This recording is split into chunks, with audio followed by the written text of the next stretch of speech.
प्राचीन काल में जब अनेक ऋषि मुनि ब्रह्म ज्ञान की खोज में एकत्र हुए, तब उन्होंने ब्रह्मा जी से एक महान प्रश्न पूछा।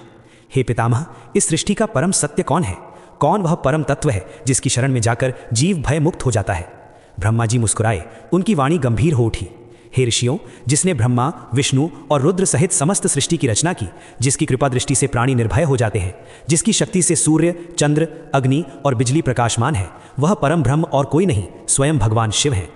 उन्होंने आगे कहा, शिव अनंत हैं, अज्ञेय हैं, वे ही सृष्टि के कर्ता हैं और प्रलय में संपूर्ण ब्रह्मांड को अपने भीतर समेट लेते हैं। जो सच्चे मन से उनकी उपासना करता है, उसे उनके दर्शन अवश्य प्राप्त होते हैं। ब्रह्मा जी ने शिव के 3 दिव्य स्वरूप बताए। स्थूल रूप, जिसे देवता देखते हैं; सूक्ष्म रूप, जिसे योगी अनुभव करते हैं; अत्यंत सूक्ष्म रूप, जिसे केवल परम शिव भक्त ही देख पाते हैं। धर्म के ज्ञान से अधर्म का नाश होता है, ब्रह्मा जी बोले, और शिव भक्ति से जीव कर्म बंधन से मुक्त होकर शिव धाम को प्राप्त करता है।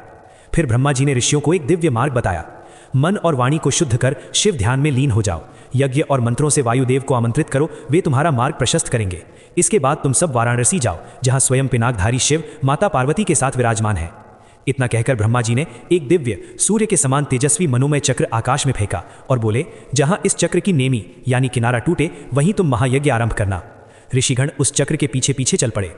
वह दिव्य चक्र आकाश मार्ग से बहुत दूर तक गया और अंततः एक विशाल शिला से टकराया। टकराते ही उसकी नेमी टूट गई।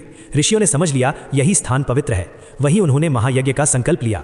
वही दिव्य भूमि आगे चलकर नैमिषारण्य नाम से प्रसिद्ध हुई, एक ऐसा तीर्थ जहां तप, यज्ञ और शिव भक्ति का अद्भुत संगम हुआ। कुछ समय बाद चंद्रवंशी राजा पुरुरवा रानी उर्वशी के साथ विहार करते हुए उस दिव्य भूमि पर पहुंचे। राजा 18 द्वीपों के स्वामी थे। धन, वैभव, सामर्थ्य सब कुछ था उनके पास, परंतु जैसे ही उन्होंने नैमिषारण्य की पवित्र भूमि देखी, उनके मन में लोभ जाग उठा। यह भूमि तो मेरे राज्य से भी अधिक दिव्य है, इसे मैं अपने अधिकार में ले लूं, उन्होंने सोचा। मोह में अंधे होकर उन्होंने ऋषियों से वह भूमि छीनने का प्रयास किया।